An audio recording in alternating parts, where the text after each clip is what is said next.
ഓടാൻ പറ്റുന്ന വീലാന്ന് പറയുമ്പോൾ അവിടുന്ന് തന്നെ നമുക്ക് ബാക്കി അടുത്തത് ചോദിക്കാം. ശരിക്കും ഇതുപോലെ ഒരു നോൺ സ്റ്റോപ്പായിട്ട് ഓടിക്കൊണ്ടിരിക്കുന്ന ഒരു നമ്മുടെ ശരീരത്തിലൊരു ഓർഗനാണല്ലോ നമ്മുടെ വയറ്. അതിൽ ഉള്ള എല്ലാ ഏരിയയിലും ഡോക്ടർ ടച്ച് ചെയ്തിട്ടുണ്ട്. അപ്പോൾ how has been your journey as A doctor over the years? ഞാൻ ഡോക്ടറായിട്ട് ഏകദേശം 34 വർഷമാകുന്നു. പക്ഷേ സർജിക്കൽ ഗ്യാസ്ട്രോഎൻട്രോളജിസ്റ്റായിട്ട് ഏകദേശം 25ഓളം വർഷമാകുന്നു.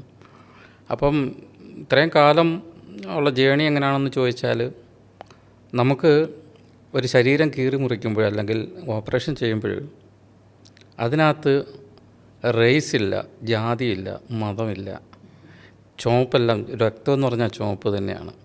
അപ്പോൾ അതിനകത്തൊന്നും വ്യത്യാസങ്ങളില്ല എന്നുള്ളത് മഹത്തായ ഒരു സന്ദേശമാണ് എനിക്ക് കിട്ടിയിട്ടുള്ളത്. നമ്മളൊരു സർജറി ചെയ്യുമ്പോൾ, ഒരു ക്യാൻസർ റിമൂവ് ചെയ്യുമ്പോൾ അത് ഇന്നാളുടെ ക്യാൻസർ ആണെന്ന് പറഞ്ഞല്ല റിമൂവ് ചെയ്യുന്നത്. അതിനെ എങ്ങനെയെങ്കിലും നിർമ്മാർജ്ജനം ചെയ്യുക എന്നുള്ളതാണ് നമ്മളുടെ പ്രഥമമായിട്ടുള്ള കർത്തവ്യം. അത് നേടാനായിട്ട് നോക്കുമ്പോൾ മറ്റൊന്നും നമ്മുടെ മനസ്സിലോട്ട് വരിക കൂടിയില്ല.